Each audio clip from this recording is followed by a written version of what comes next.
కనీసం చూసిన దాఖలాలు కూడా లేవు వీళ్ళిద్దరూ. ఆ రోజు ఆయన ఉండేది వేరే లొకేషన్లో, గొడవలో వేరే లొకేషన్, టౌన్ మధ్యలో గొడవ జరుగుతా అంటే ఆయన ఉన్నాడు, టౌన్ మొదట్లో ఈయన ఉన్నాడు. అసలు ఆయన తటస్థపడలేదు.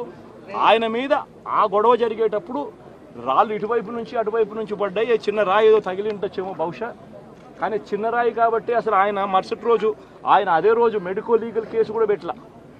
అంటే ఎంత చిన్న ఘటన అది, జరిగిందో లేదో కూడా తెలియదు. మే 14న జరిగితే 9 రోజుల తర్వాత, అంటే మే 23వ తారీఖున ఆయనకి ఏదో జరిగిందన్నట్టుగా ఆ సిఐ హత్యాయతనం కేసు పెట్టడం జరుగుతూ ఉంది రామకృష్ణ నాయుడు. కనీసం సీన్లో కూడా లేని వ్యక్తిని. ఇది అన్యాయం కాదని అడుగుతా ఉన్నా. అసలు ఇన్సిడెంటే జరిగిందో లేదో కూడా తెలియదు ఆయనకి. ఏ మేర ఇన్సిడెంట్ నిజంగానే జరిగిందంటే మే 14న ఆయన జరిగిందంటే మే 15వ తారీఖునే మెడికో లీగల్ కేసు ఎందుకు పెట్టలేదు? 17వ తారీఖున సిట్ వేసింది కేంద్ర ఎన్నికల సంఘం. 17వ తారీఖు నుంచి 20వ తారీఖు వరకు పల్నాడు ఏరియాలో ఆ సిట్ బృందం తిరిగి ఇన్సిడెంట్ జరిగిన ప్రతి అంశం మీద రిపోర్ట్ ఇచ్చింది. ఆ రిపోర్ట్ ఇచ్చిన దాంట్లో, ఆ సిట్ ఇచ్చిన రిపోర్ట్లలో ఎందుకు ఈ అంశం రాలేదు? మరి ఈ రకంగా ఒక మనిషిని హత్యాయత్నం కేసు మీద బిగించడం ధర్మమేనా? ఇంకొక కేసు కూడా తన మీద హత్యాయత్నం కేసు పెట్టాడు. మే 13వ తారీఖున ఎన్నికల సమయంలో పాల్వాయి గేట్ అనే పోలింగ్ కేంద్రం దగ్గర తాను అక్కడికి వెళ్ళినప్పుడు జరిగిన ఘటన మీద అసలు ఎందుకు ఆ ఘటన జరిగింది? ఎవడన్నా కొద్దో గొప్ప కనీసం ఆలోచన చేసేవాళ్ళు ఎవరైనా ఆలోచన చేయాలి కదా. అక్కడ ఉన్న ఎస్సీలను, ఆ గ్రామంలో ఉన్న సామాజిక వర్గం వాళ్ళు గ్రామంలో ఉన్న బూతులు లేకపోయి ఓట్లు వేసే పరిస్థితి లేకుండా ఉన్నప్పుడు ఎమ్మెల్యే అక్కడికి ఆ గ్రామానికి వెళ్ళినప్పుడు ఎమ్మెల్యే ఆ పరిస్థితిని చూసి ఎస్పీకి 4 సార్లు 5 సార్లు 10 సార్లు ఫోన్ చేసినా కూడా ఎస్పీ రాని పరిస్థితిలో ఉన్నప్పుడు, కనీసం సిఐని ఎస్ఐని కూడా పంపించిన పరిస్థితిలో ఉన్నప్పుడు, అటువంటి బూత్లో, సెన్సిటివ్ బూత్లో కేవలం ఒక్క హోంగార్డును పెట్టి బూతులు నడుపుతూ ఉన్నారు. అటువంటి పరిస్థితుల్లో అన్యాయం జరుగుతూ ఉందని చెప్పడం కోసం, అన్యాయం జరుగుతూ ఉన్న వాళ్ళ పక్షాన్ని నిలబడడం కోసం ఎమ్మెల్యే లోపలికి పోయి ఈవీఎంను పగలగొట్టే కార్యక్రమం జరిగింది. ఎందుకు ఈవీఎంలో నిజంగానే ఎమ్మెల్యేనే రిగ్గింగ్ చేసుకుంటా ఉంటే, ఎమ్మెల్యేకి అక్కడ నిజంగానే ఎమ్మెల్యే పరిస్థితి అంత బాగుండింటే ఎందుకు ఎమ్మెల్యే ఈవీఎం పగలగొడతాడు?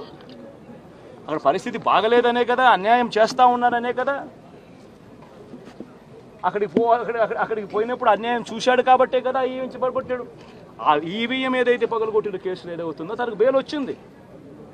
ఈరోజు తాను బెయిల్ అక్కడ లోపల ఉన్నది ఈవీఎం పగలగొట్టిన కేసులో కాదు, తను లోపల ఉన్నది ఈవీఎం పగలగొట్టిన కేసులో. అన్యాయం జరిగింది అని చెప్పి, అన్యాయం జరుగుతూ ఉన్న పరిస్థితిలో ఎమ్మెల్యే అక్కడికి పోయి అడ్డుకునే కార్యక్రమంలో జరిగింది అని చెప్పి కోర్టులు కూడా గుర్తించాయి కాబట్టి తనకు బెయిల్ వచ్చింది. కానీ మళ్ళీ ఆ తర్వాత ఏం జరిగింది? ఆ ఇన్సిడెంట్ జరిగిన 10 రోజుల తర్వాత, ఆ ఇన్సిడెంట్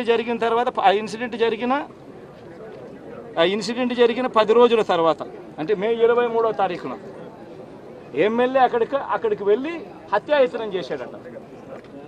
అదే పోలింగ్ బూత్లో హత్యాయత్నం చేశాడంట. ఎవడన్నా బుద్ధునోడు ఎవడన్నా నమ్మదానికి ఉందయ్యా? ఎవడన్నా ఎమ్మెల్యే అనేవాడు అక్కడికి పోయినప్పుడు వాళ్ళు చేస్తూ ఉన్న రిగ్గింగు, ఎమ్మెల్యే దానికి అడ్డుకునే కార్యక్రమం చేస్తూ ఉంటే ఎమ్మెల్యే అక్కడికి పోయి ఎమ్మెల్యే హత్యాయత్నం చేస్తాడా? చెప్పడానికైనా హద్దు పొద్దు ఉండాలి కదా. 10 రోజుల తర్వాత ఎమ్మెల్యే హత్యాయత్నం చేశాడని చెప్పి కేసు పెడతారు 10 రోజుల తర్వాత. ఇప్పుడు నిజంగానే అటువంటి ఇన్సిడెంట్ జరిగిందంటే సిట్టు 17వ తారీఖు నుంచి, మే 17వ తారీఖు నుంచి 20వ తారీఖు లోపల మధ్యలో ఇచ్చిన రిపోర్ట్లో, ఆ సిట్లో అది చెప్పాలి కదా, ఇట్లా జరిగింది, ఎమ్మెల్యే అనే వ్యక్తి హత్యాయత్నం చేసే కార్యక్రమం చేశాడు అని చెప్పి రావాలి కదా. మరి ఎందుకు సిట్ రిపోర్ట్లో రాలేదు? ఈ రకంగా ఒక మనిషిని కేవలం 4 సార్లు ఎమ్మెల్యే, తాను 2000 కన్సిస్టెంట్గా 4 సార్లు ఎమ్మెల్యే గెలిచాడు. 2009లో గెలిచాడు, 2011లో గెలిచాడు, 2014లో గెలిచాడు, 2019లో గెలిచాడు. ఒక మనిషి కన్సిస్టెంట్గా 4 సార్లు ఎమ్మెల్యేగా గెలుస్తూ వస్తున్నాడు అని అంటే ఆ మనిషి మంచోడు కాబట్టి గెలుస్తూ వచ్చాడు, ఆ మనిషి మంచోడు కాబట్టి ప్రజలు ఆశీర్వదిస్తూ వచ్చారు. అటువంటి వ్యక్తిని తీసుకొని వచ్చి తప్పుడు కేసులలో ఈ మాదిరిగా బిగించడం ఎంత మటుకు ధర్మం? ఈరోజు ఒక్క రామకృష్ణ నాయుడు ఒక్క పరిస్థితే కాదు, రాష్ట్ర వ్యాప్తంగా ప్రతి గ్రామంలోనూ కూడా ఇదే కార్యక్రమాలు జరుగుతూ ఉన్నాయి. ప్రతి ఒక్కరూ కూడా వాళ్ళ స్థాయిలో రెడ్ బుక్స్ అని చెప్పి రెడ్ బుక్లు పెట్టుకొని ఉన్నారు.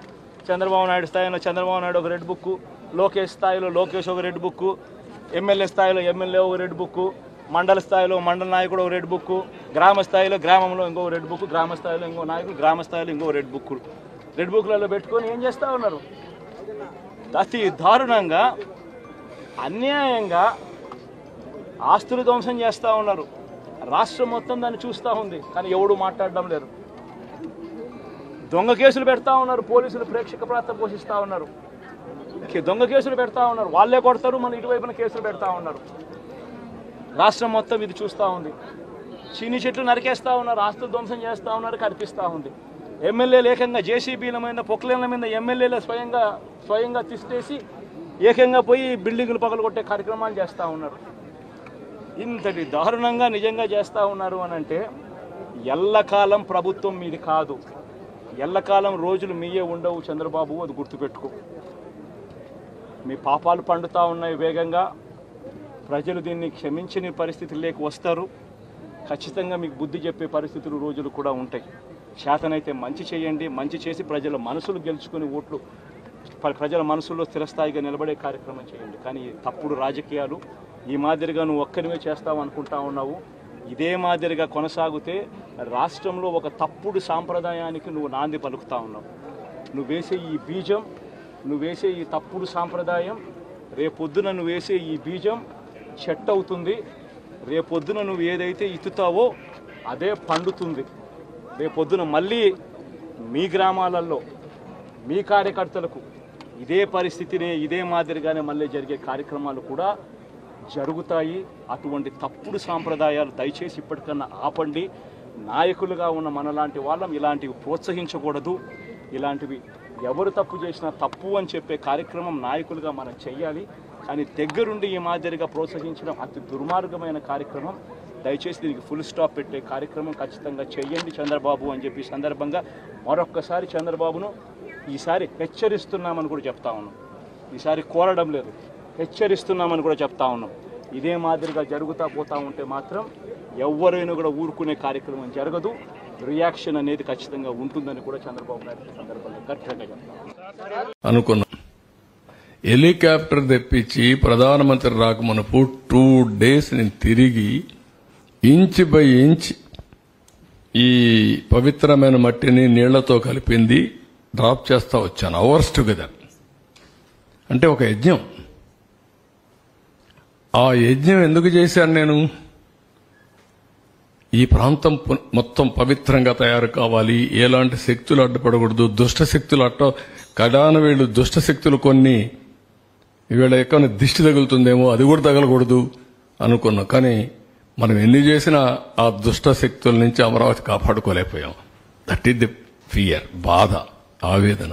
But god is great. సరే, రైతులకు సంబంధించి 10 సంవత్సరాలు యాన్యుటీ పీరియడ్ అయిపోయింది కదా, మళ్ళీ దాన్ని ఎక్స్టెన్షన్ చేసే అవకాశం ఏమనుందా? అన్ని ఆలోచిస్తామండి. ఆలోచించి అందరితో మాట్లాడాక అందరి అభిప్రాయాలు తీసుకొని ఏం చేయాలో వాళ్ళకి న్యాయం చేస్తాం. ఈ పునరుద్ధరణ పనులు ఎప్పటి నుంచి స్టార్ట్ అవుతాయి సార్? నిన్నటి నుంచే స్టార్ట్ కావాలి. ఎప్పటి నుంచి స్టార్ట్ అయ్యేది లేదు, స్టార్ట్ చేయాలి. నేను అధికార యంత్రాంగానికి చెప్పాం, నారాయణ గారు ఉన్నారు, they will start. Investor confidence restore చేయడానికి ఏం చేయాలి? 1 minute please.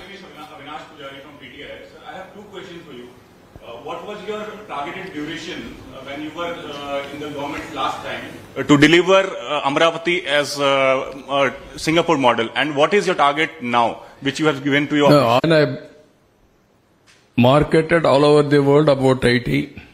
Some companies have come, then ISB has come, then we started national games, Gachibowli we started, then I considered outer ring road, then airport, then Vanpik City. Always one by one, it all depends upon at that time, what is the investment it will come, how to promote, that is important for a city building. Creative way, you have to move forward, not in a static way, or you can fix a building to construct, but not a city. One building you want to connect, what you need? One plan, money. One contractor. You can build 1 year, 2 years. It is not a building. It is a city promoted by various people. You have to build this city, not one person or one agency or one company. Financial crisis కూడా చాలా Second పెద్ద question to ఎత్తున you ఉంది. is, the farmer has given quite a land to you, so they agitated for the development of Amravati, and many cases were booked on them. So will there be a call for it also? No, what I'm saying, all cases unnecessarily harassment has been done towards them. We will review everything. We will do justice for them. And also 5 years they are on the roads to protect Amravati. Ultimately they begged people, they collected some funds, they sold some money, some properties, or with their earnings, they spent huge money for courts by engaging advocates. Sir, Judiciary also sometimes justice. We have to do something, then only justice will be done. They have done everything possible. Now how to protect them, we'll protect. CM sir, Vijay sir from ABP network sir. 2 questions sir. ఒకటి political గా